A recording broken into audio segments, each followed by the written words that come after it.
Good morning. It's good to see everyone here today. Well, try to be optimistic.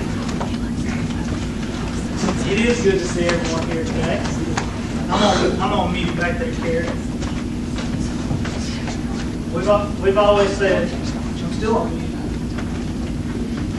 When the devil's not trying to make us sin, he's obviously in sound equipment. We all know that. And it's okay. I had the pleasure and honor, we've got some kids that come to our church and they are really amazing, and you can learn a lot from them. I taught children's church before, so that's not a new thing for me, and obviously with Kelly out of town this morning, I got to teach our kids, and I had a ball. I learned some things. One, a sheep, if it doesn't have a shepherd, will just flat out run away. I mean, you got to know that about sheep. We're talking about sheep without a shepherd. A sheep will run out into the road, and if you're not careful, a sheep will run out into the woods and get eaten by 5 wolves.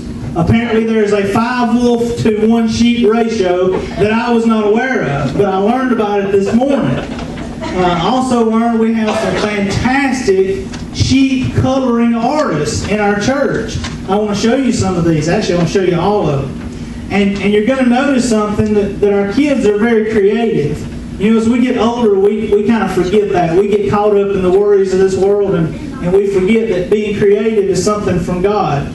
Well, Kayla wasn't that creative. She just can't color outside the lines because it's going to bother her if she does. And it's okay. She's supposed to be white. She colored it white. I'm good with that. We also have the black sheep, which I'm familiar with. That's part of my world, you know, being the black sheep. Kayla, that's you. We've got a very colorful sheep. Very colorful sheep. But is that you? That's Colt. Colt got real colorful. The sheep. Let me get your sheep picture, buddy.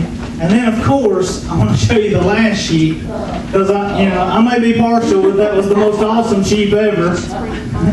I explained that with the kids, and look, listen. If my color coordination of my sheep wasn't over the top already, my sheep is breathing fire. I don't know if you can see that from where you're at or not. But that puts that sheep on a whole new level of awesome. I tried to explain that to the kids. If you don't, if your colors are not like everybody else's, and all, just make your animal that you're coloring breathe fire, and it instantly goes to the most awesome category, right?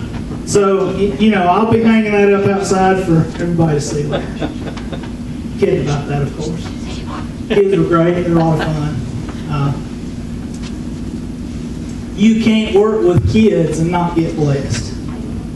Because they don't know any better than to know that they can just be happy at church. They can just have a good time at church. They can color sheep any color they want to color them and be glad with it. They can make their sheep breathe fire, and that's just fun. And they can learn about Jesus and enjoy doing it. I don't know where we got along the lines, but and we'll be talking about this the next few weeks. We're in a series called On the Ropes. On the Ropes. We'll start today. We'll have 3 weeks of On the Ropes, and as we all do in our life, we get grown up and we forget that I can color a sheep purple and yellow and orange and have a green head, and it's okay. You know why? Because we get to thinking a little too much. We get to thinking about things a little too much as grown-ups, and we forget that God meant for us to have joy in this life. He didn't mean for us to understand it all, but He meant for us to have joy in this life. But we get on the ropes, and that's what this whole series is about. We're talking about a prophet. If you want to go ahead and be turning there, I'm blessing you right now. You don't even know it. I'm going to tell you that it's from the book of Habakkuk. Now, as I do the intro, they'll give you about 10 minutes to find Habakkuk in your Bible. And this morning, you're blessed if one of 2 things. You're blessed if you happen to be sitting next to somebody that knows where Habakkuk is in the Bible. Or you are blessed to realize that our outline for every message, every sermon now is on the website. If you go to c3cmc.org, like Michael has on his smartphone right there, you pull up sermons. The whole outline is on there with the Bible verses, so when you click on the verse, it comes up on your screen. You don't have to find Habakkuk in your Bible this morning. You can just pull it up there. Today I want to talk about, look, I just want to be honest this morning. I mean, we want to be honest, everyone, but we're not going to run from this issue. There's an issue of tragedy. There's an issue of pain and suffering. And we're not going to run from it as Christians. We make a couple of mistakes that we're going to get to later in acting like when we get saved, all of a sudden, we don't have any tragedy in our lives. That we never get on the ropes. That we never get in financial trouble and not know what to do. That our families don't ever fall apart. We don't ever have problems in our marriages. Our kids don't ever act a fool. Everything's just perfect when you get saved. That's the way we act sometimes. And we go through life and we smile about everything and we act like it's all okay. And guess what? Christians have problems too. We get on the ropes too. We have questions. If we're honest, we have questions. Now, I know some Christians that want to act like they don't have any questions for God. That just, yeah, God's sovereign and He's in charge, and we know all that, but they don't have any questions about anything. They're just okay with it all. But I don't think they're being honest. We're in Habakkuk 1, chapter 1, verses 1 through 13. You'll see here in this first picture, this is the Ash Building. Or it was in New York, March 11th, 1911, 10 minutes before this factory was to close. Everybody was going home. 10 minutes before they closed, at 4:50 in the afternoon, this building caught on fire. There were 500 employees in the Ash Building. 145 of them died in this fire. Mostly because the doors, most of the exits had already been locked because they were getting ready to close. The fire escapes was kind of a new thing then. They were in disrepair. Most of them were falling apart. 145 out of the 500 people that worked in the Ash Building either burned or jumped to their death.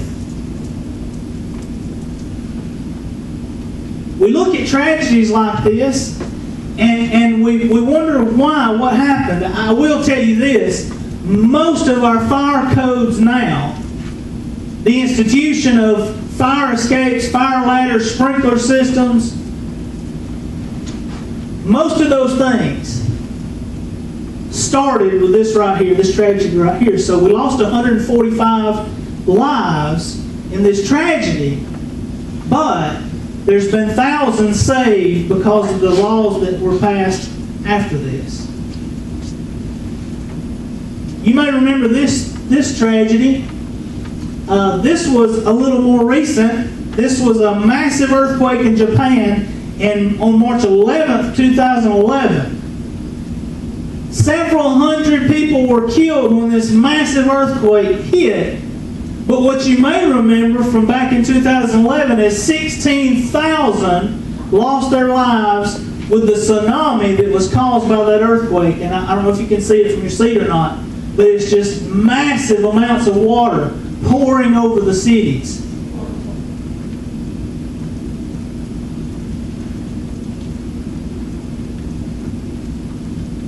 We think of things like that, and at one time or another, we've all seen that on the news, or how about this?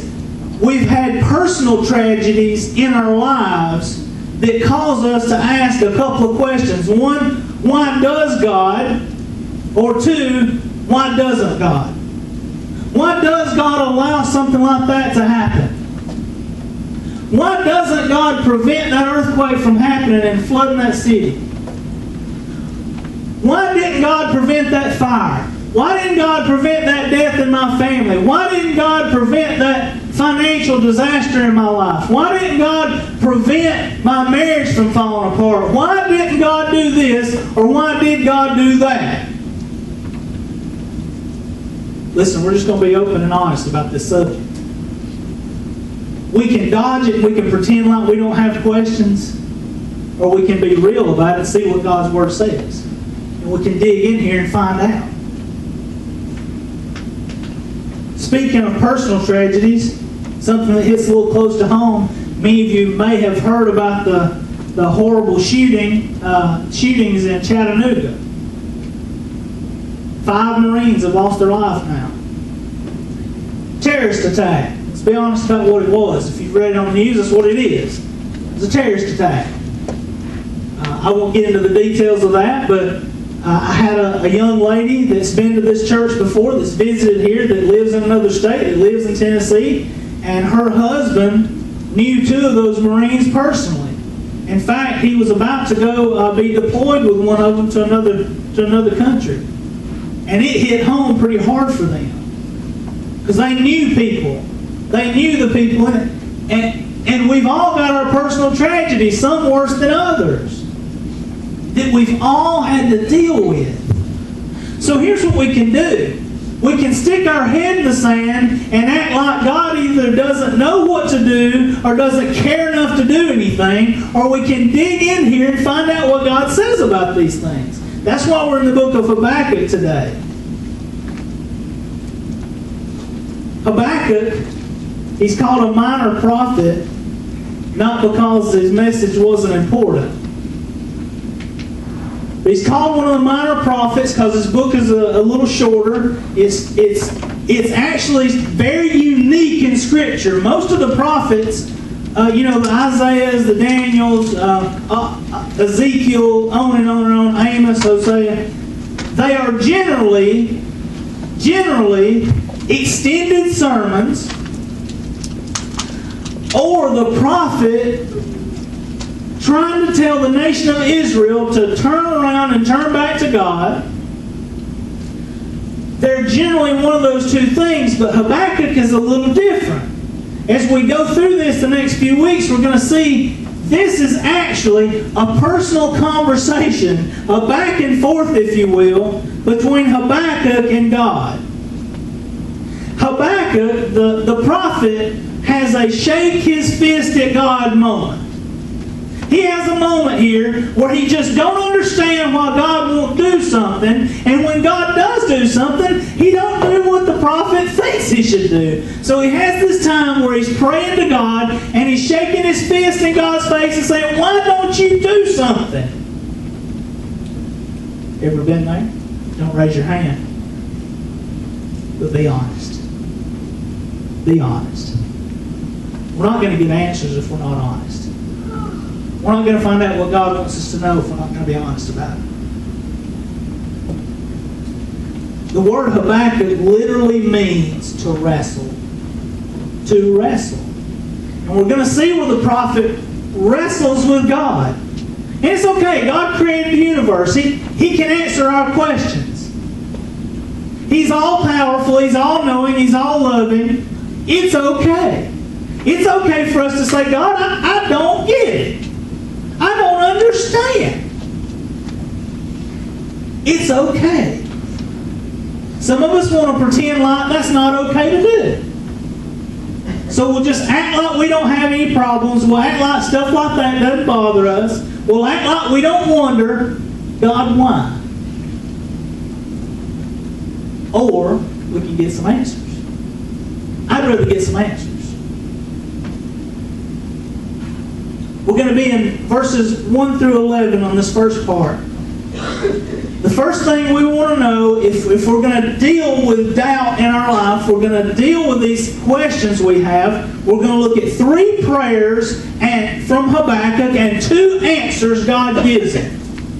We're going to look at 3 prayers and 2 answers from God as we go through the next few weeks. And we're going to be in verses 1 through 11 first, which say, "The burden which the prophet Habakkuk saw, O Lord, how long shall I cry, and you will not hear? Even cry out to you violence, and you will not save. Why do you show me iniquity and cause me to see trouble? For plundering and violence are before me. There is strife and contention arises. Therefore the law is powerless, and justice never goes forth.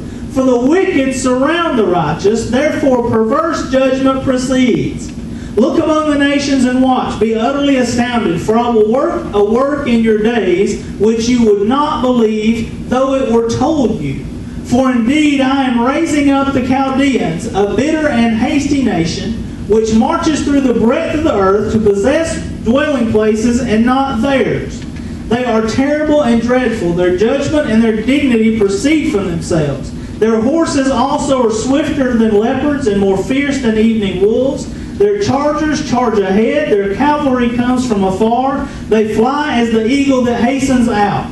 They all come for violence. Their faces are set like the east wind. They gather captives like sand. They scoff at kings, and princes are scorned by them. They deride every stronghold, for they heap upon earthen mounds and seize it. Then his mind changes and he transgresses. He commits offense, ascribing this power to his God.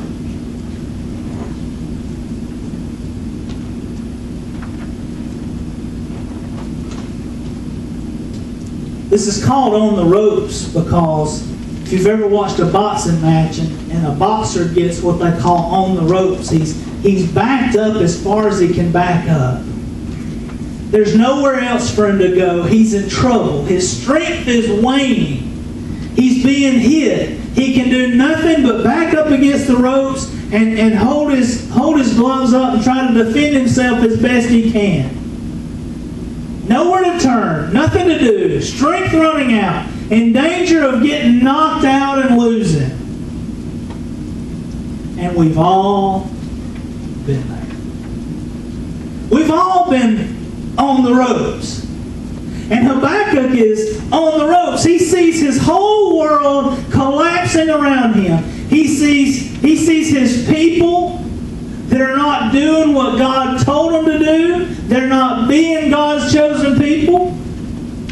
They're being battered from all around. Let me give you a little history here of what time Habakkuk is in. There have been two very godly kings leading up to these events.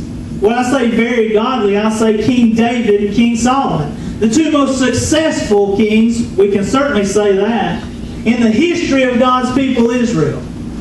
King David was a man after God's own heart. King Solomon was the wisest man that ever been. And when each of them were right with God, the nation of Israel was literally invincible. But Solomon took many foreign wives. That's why I say, hey guys, don't marry a woman that ain't from around here. I'm kidding. My goodness. Y'all are tough this morning. No, here's what I will tell any young man. I sat in that office and told him this very thing. Don't marry a woman that don't believe the same way you do. Don't marry a woman that's not a Christian, young lady. Don't marry a man that's not a Christian. Why? You get unequally yoked, and that's what happened to Solomon. Solomon got unequally yoked. He was trying to please his pagan wives, and he quit living for God. And then after he died, he had two sons, Rehoboam and Jeroboam, and they were fighting over the throne to the point that the nation split in two. There was the northern kingdom, and then there was the southern kingdom of Judah. The nation literally split in two. The northern kingdom was carried off into captivity by the Assyrians. And now Judah is the only part of God's chosen nation of Israel that's left. And it is in danger of being overtaken by its enemies all around on a daily basis. We know historically what happens is the Babylonians come. When he's talking about they come for violence, their faces are set like the east wind, they gather captives like the sand. God's talking about the Babylonians. And Habakkuk is asking God, God, please deliver your people. Please save us. Please turn this thing around. God, why don't you do something? Why don't you do something? That's what Habakkuk is asking God. God, God, why don't you do something? And Habakkuk is wrestling here with a question that all of us will wrestle with. If you haven't already, you will. Something tragic will hit home in your life, and you'll wrestle with this question. He's asking, if God is good and God is in control, why is the world the way it is? I've asked that question about today. I didn't have to be there with Habakkuk. I look around at our world, and you read a newspaper, you turn on the TV, anything, you see how evil our world is. You see how things happen. Aside from what we call natural disasters, my goodness, look at the human disasters. And I say, God, why?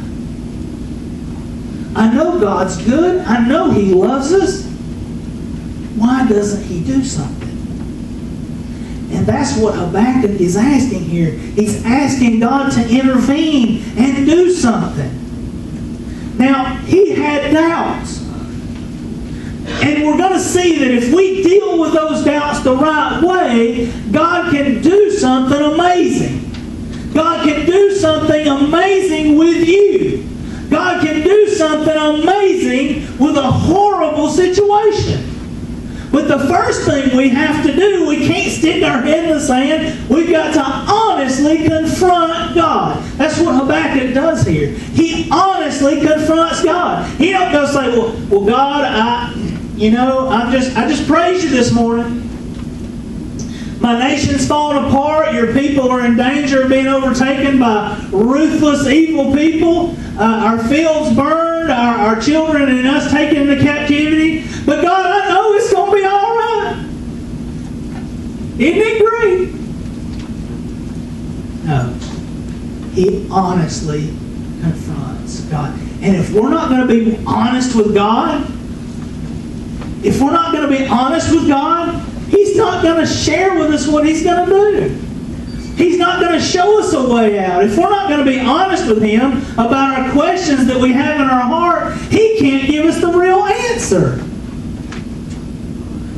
Habakkuk honestly confronts God. In verses 1 through 2, the burden which the prophet Habakkuk saw, O Lord, how long shall I cry, and you will not hear? Even cry to you violence, and you will not save. See, like many of us who've prayed for something over and over, Habakkuk is praying something over and over, and it appears that God either doesn't care or He's unable to do anything. Because Habakkuk is praying for something that he knows is good. He's praying for God to save God's chosen people.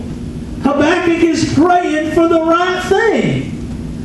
He's thinking what I'd be thinking. Lord, this is a no-brainer. When are you going to swoop down in here and save us? Oh, yeah. But we'll see that his prayer became a problem instead of a solution. Look at verses 2 through 4. It says, O Lord, how long shall I cry, and you will not hear? Even cry out to you violence, and you will not save.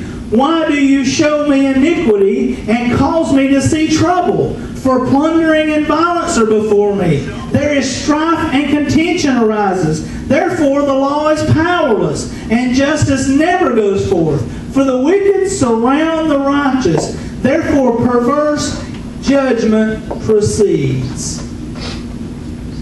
Habakkuk has pinpointed a big problem here that many of us have had at some point with God. It's okay. I've had a problem with God before. That doesn't make Him not God.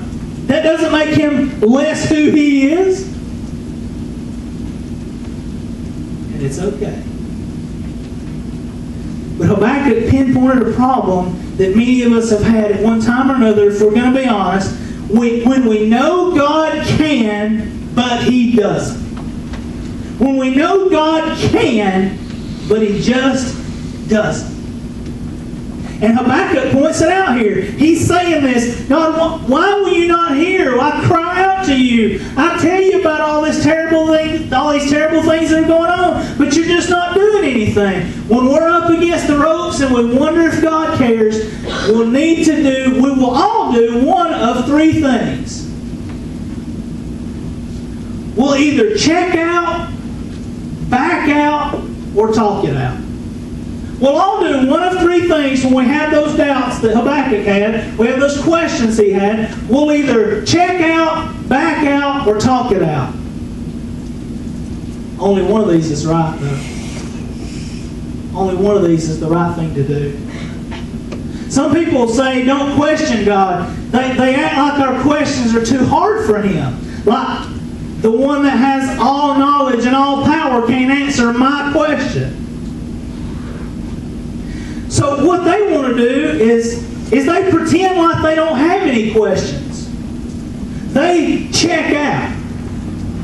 They stick their head in the sand and act like they don't question anything. Guess what? Your faith is never going to grow that way.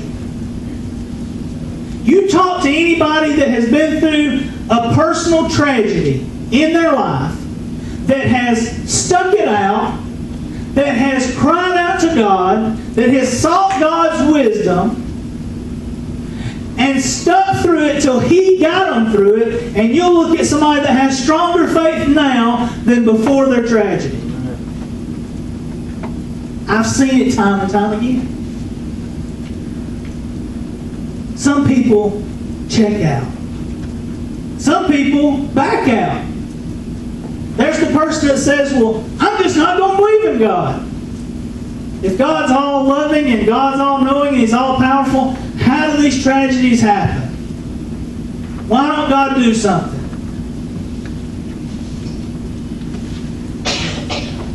That simply flies in the face of all logic and reason. I shared with somebody yesterday. I said, you know what? All these tragedies, we're talking about the Chattanooga shooting, which I want us to pray about when we get done. We're going to have special prayer for that when we get done. But we're talking about that, and I said, you know what? If you just decide there is no God, I'm just done. There just can't be a God. You still have pain and suffering. You take God out of the picture. You just decide, okay, there is no God. Guess what? You've still got pain and suffering. You've still got tragedy. You've still got terrible things that happen. You've still got terrible loss. You didn't get rid of those things because you got rid of your God. What you've done is you've taken away your hope. That's all you've managed to do. And the people that say there can't be a God because there's pain and suffering, they've done away with their only source of hope. They've done away with their only source to answer why.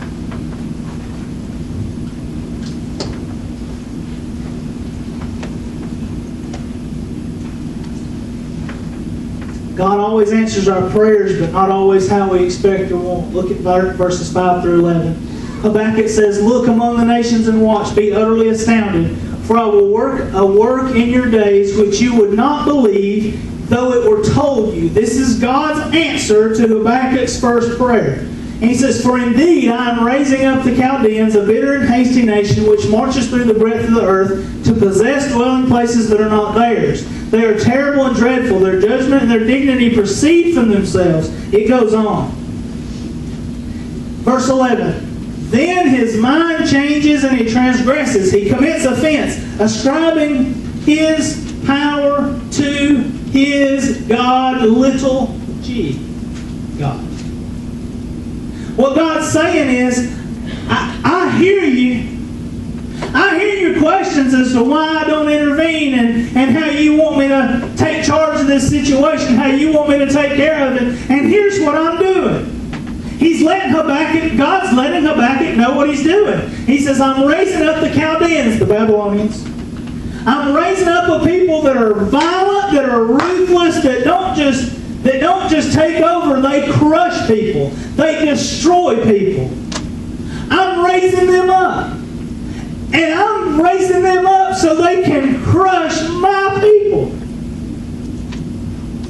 And what's worse is they will ascribe their power to their own God, which is them. These arrogant Babylonians will crush you because I've raised them up to do that. And when they do that, in their arrogance, they'll think they've done it on their own power. God, are you kidding? I asked you to help. I asked you to intervene and do something. And your answer is, I'm sending somebody that's 10 times more evil than you to destroy you. Get you a snootful of that. I'm reading this and I'm like, are you kidding? God tells Habakkuk He is going to deliver Israel right into the hands of the worst enemy ever. The Babylonians were the most ruthless army, the most powerful and ruthless army of that entire generation. Maybe the most ruthless army ever. We read about them later, how some of those kings, Darius and some of the others, were benevolent toward Daniel, the prophet, and others, but that was way later. This is after they'd come through and killed, destroyed, crushed, burnt fields, burnt houses, and then taken everybody that was worth anything, taking them away. Yeah, then they were kind of nice down the road. But at this point, Habakkuk has asked, God, why are you not doing anything? And he gets his answer, which is his worst nightmare. I bet he's thinking at this point, God, would you just please go back to doing nothing?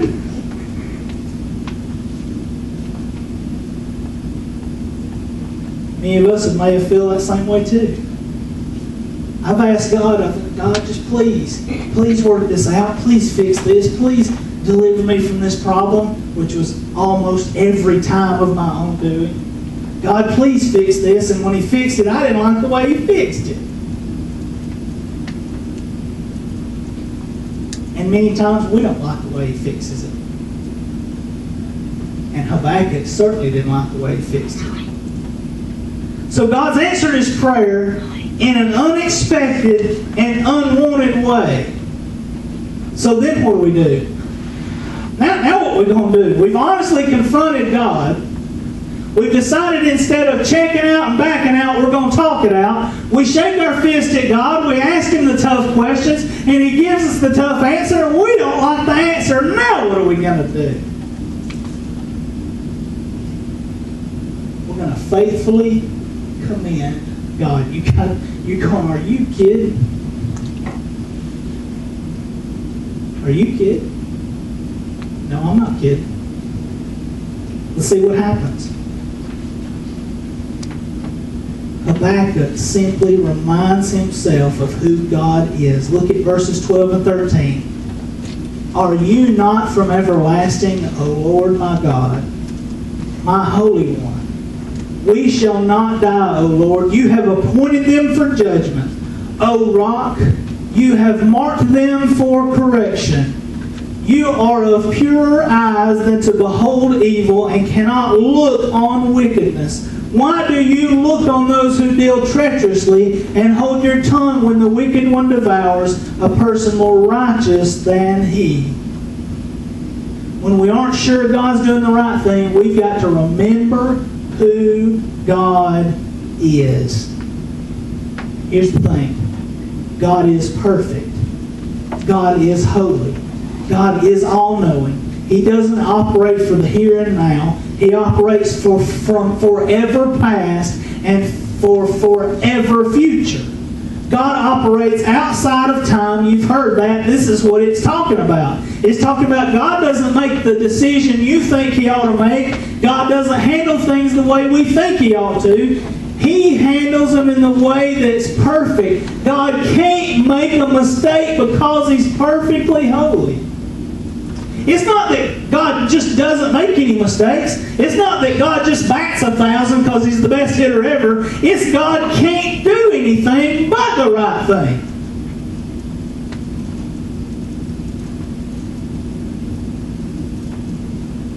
God doesn't do good things. God does the best thing.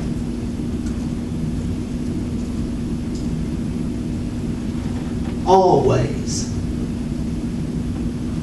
So when Habakkuk has questions, he doesn't deny that he has questions. He doesn't check out. He doesn't back out. He talks it out. He doesn't get the answer he wants, so he decides, I'm going to faithfully commend God. I'm just going to understand. I'm just going to work this thing out.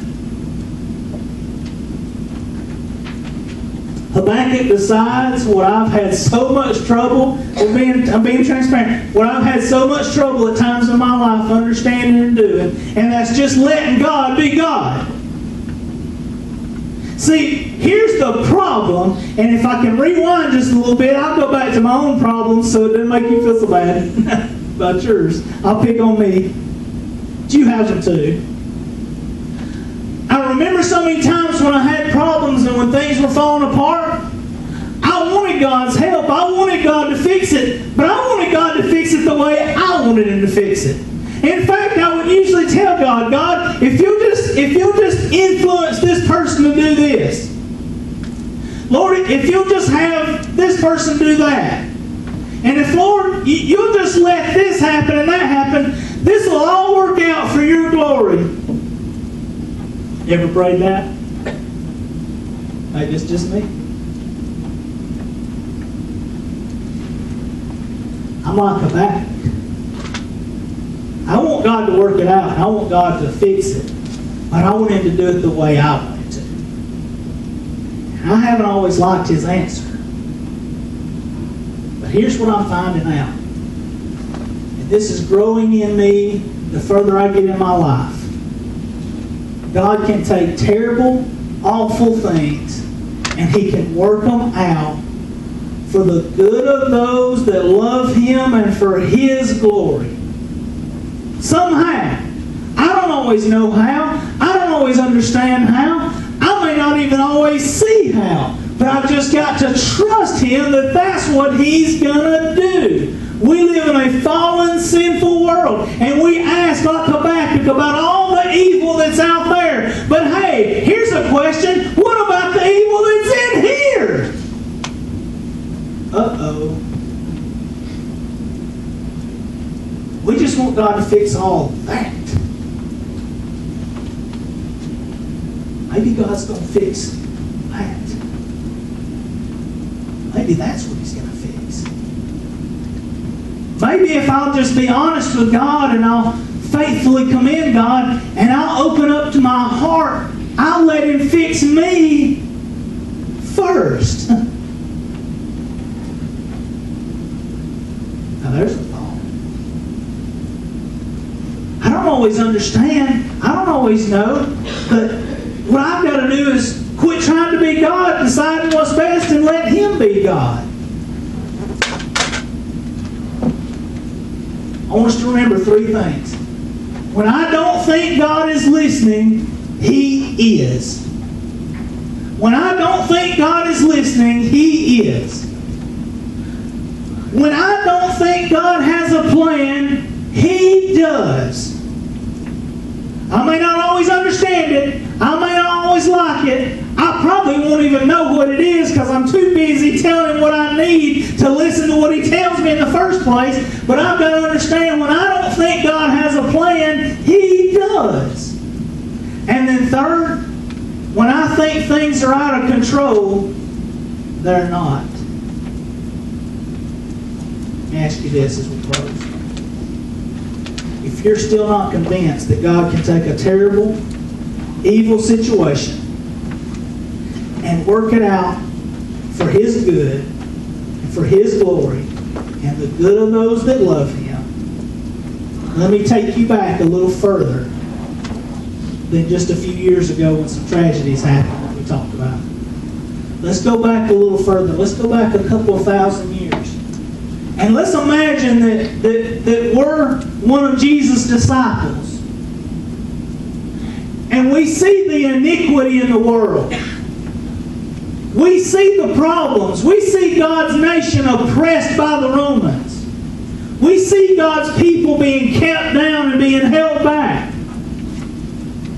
And we meet a man named Jesus. And we decide to follow Jesus because we think He's the Messiah. And because we're disciples and we know the Jewish law, we know the Messiah has come to what? Deliver His people. Hot dog. I'm going to follow Jesus because He's the Messiah and He's here to deliver us. And as I follow Him, I figure out that His plan ain't my plan. Because I think He's going to deliver us from the Romans, and He hands Himself over to them.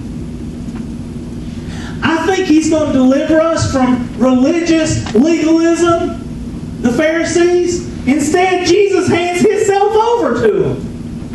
And now I watch as the Roman guard beat Him half to death, and they nail Him to a cross. And I can't figure out how this is God's plan. I can't figure out why God, a loving, holy God, would allow His only begotten Son to be brutally murdered. I thought He was here to deliver us. Let me tell you something.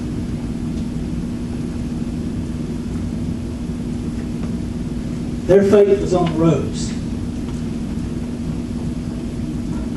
Those disciples' faith was on the ropes. Remember what they did?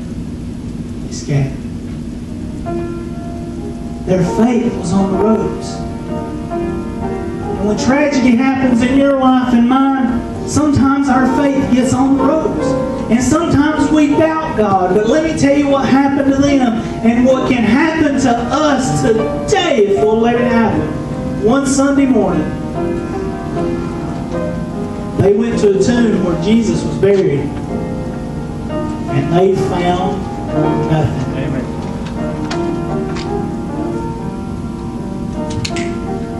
The light bulb went off. It all came clear. One beautiful, bright, sunny Sunday morning when they found an empty tomb.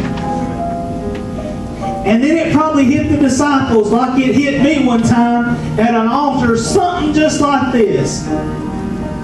With my face down on my knees, it came clear how God could take something so terrible as me and use something as awful as His own Son's murder, and He can turn it into something good. Because of that empty tomb, I have hope. Because of that empty tomb, this evil that's in me, He can cleanse me of that. Because of that empty tomb, I don't just have hope that God's going to fix everything in my life. I have hope that God's going to fix my eternity.